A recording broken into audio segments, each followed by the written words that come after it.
We have a very big problem. What? Holy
Okay, let's go. All right.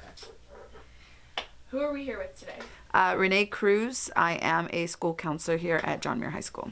I'm Nicole Issa. I am the Muir librarian and head water polo coach. Mrs. Diaz, one of the early college counselors. I'm Katie Hart, and I'm a senior at John Muir High School. I'm Janet Hart. I teach 9th and 10th grade English to students with special needs. So my name is Dr. Lawton Gray, and I'm principal at John Muir High School. Dallas. And what grade are you in? 11th. So the 7th was interesting because we just got back from break. And so, you know, it was windy. Not so much in the morning, but in the afternoon got a little more windier. And we're like, well, are we going to cancel our athletic games? I'm like, no, we're not canceling athletic games. It's wind. It'll be okay.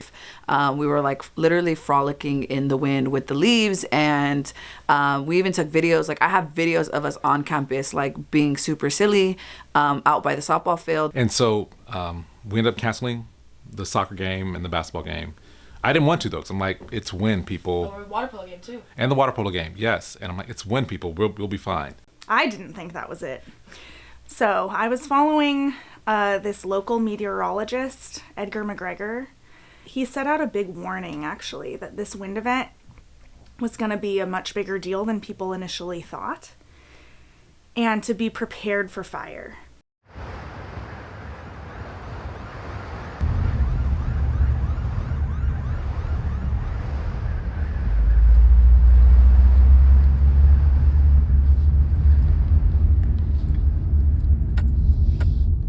My family and I, we actually weren't home when we got the evacuation call.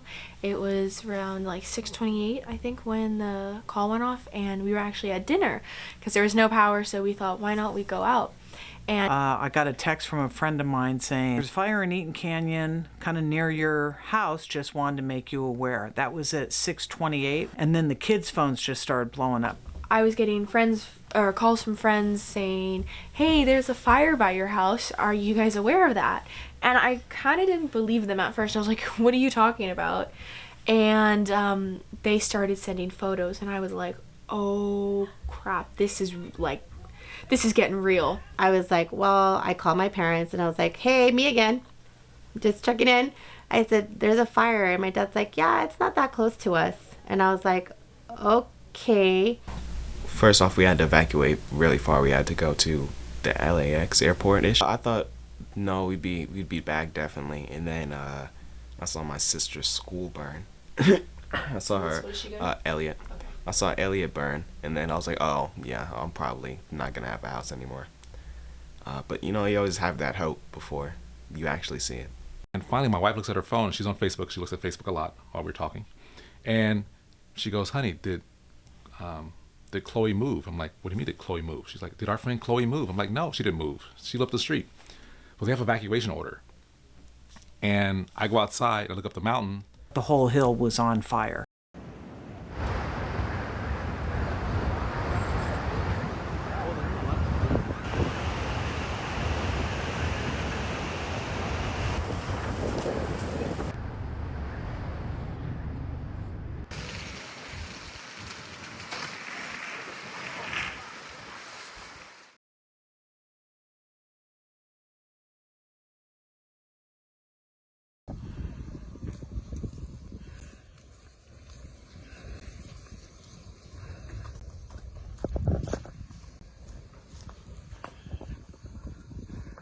I woke up and my dad and I drove up to Altadena, and we wanted to see it for ourselves.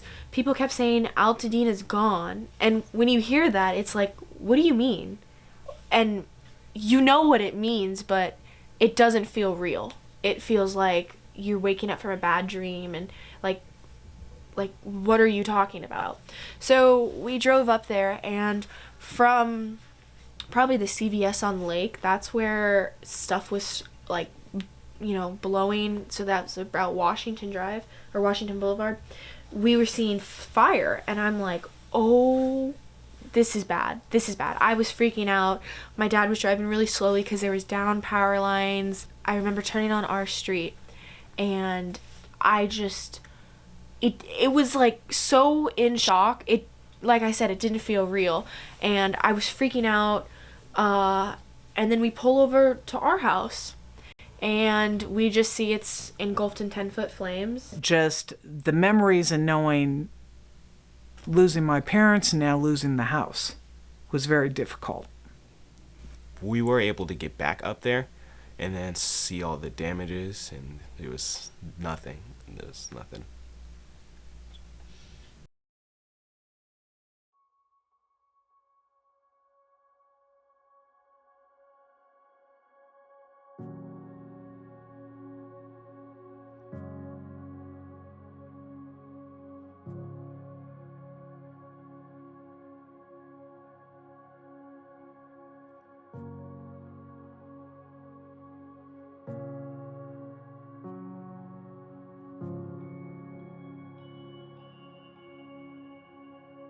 I want to say, like, we the counselors and I, we kind of all were like, what do we do? How do we make sure we support all of our students?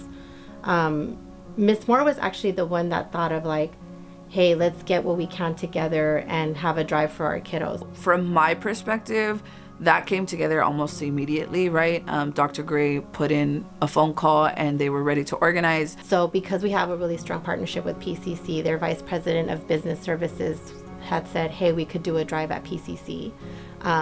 She's like, don't worry about anything if you could just help us with the volunteers and making sure we have enough volunteers. And we were able to get that set up. And that kind of just set another level of support, right? Primarily what we had wanted for the event was to be like clothes and water, and then obviously it turned into something way bigger because we had the help of the YMCA.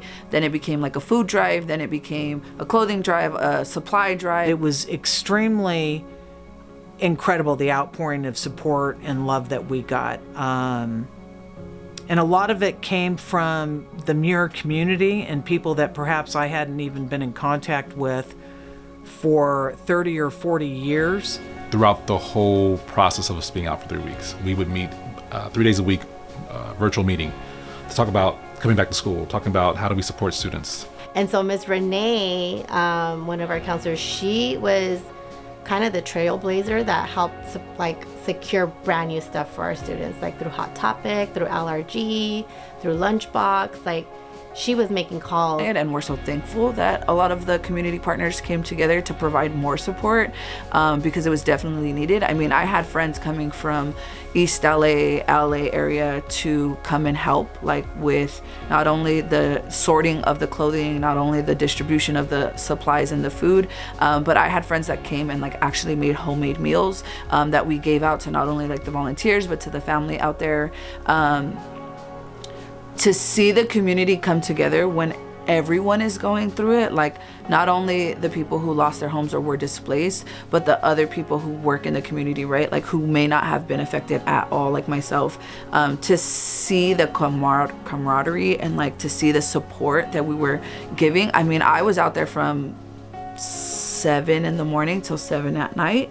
You know, I don't even think I ate those 3 days that we had those events. If anything, I had like snacks here in between there, but that wasn't the focus, right? Like the focus for myself, and I'm sure for everybody that went to volunteer, was to figure out how can we support them? How can we give back? Like how can we be there so that they know that their community is behind them, right? But that was the one, the PCC one, and there was a lot of people that came through to that. There was a lot of volunteers, a lot of support for that, and that went really well.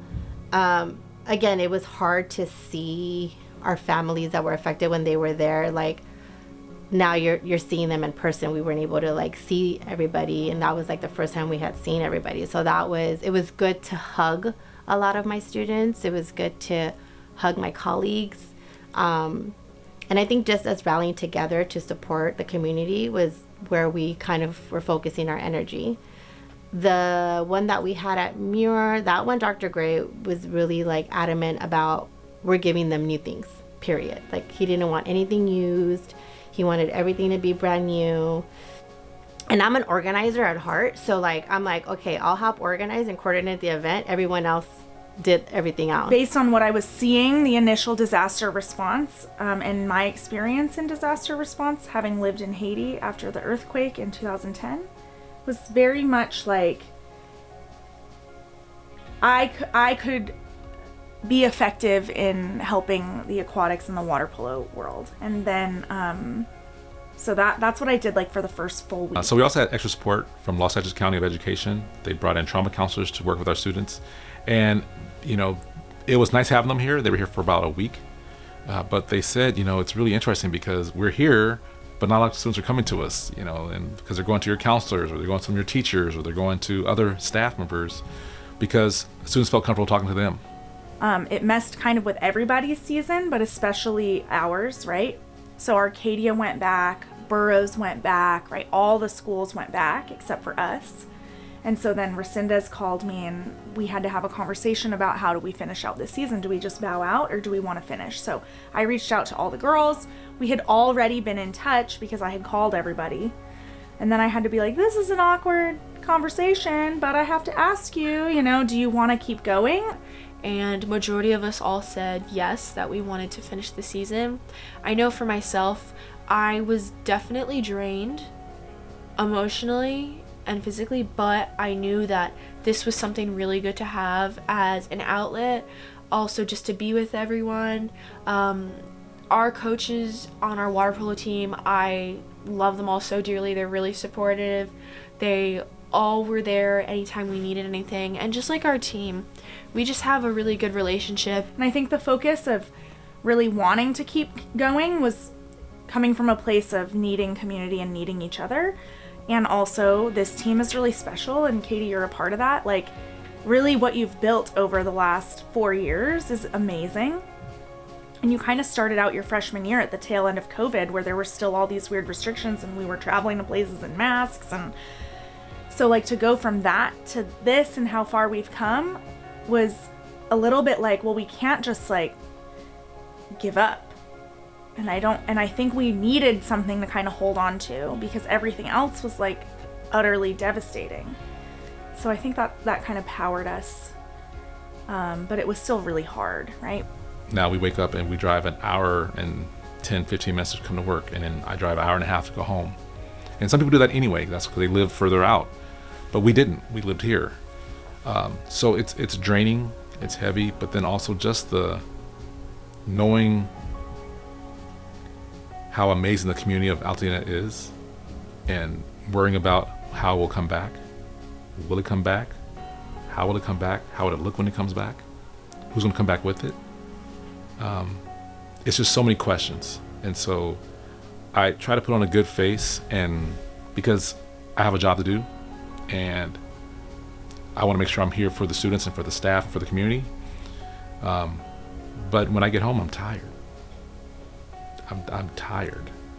But I love this place. I love this school. I love this community. And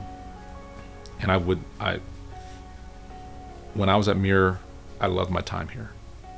And I want every student to love and enjoy their time here. I want staff to love and enjoy their time here. So, you know, even though I may feel a certain way, I'm going to still put forth what I need to do to make sure this place is a great place. And it's a haven for people who have lost and who need something positive. And I want this to be that place for them. I'd rather lose my house than my family. That's the only thing. Yeah. I'm just glad that they're out. I'd rather lose all my stuff in my room than lose my little sister. Okay, it's recording, so whenever you... Oh, okay. So I just want to let our students know that you are deeply loved, and you will always have a connection to the John Muir community. And we are all here to support you and give you a loving, warm hug if you need it, or a snack, whatever. But we're here and we love you, and go Mustangs. I love our community so much. Dina Strong, and go Mustangs!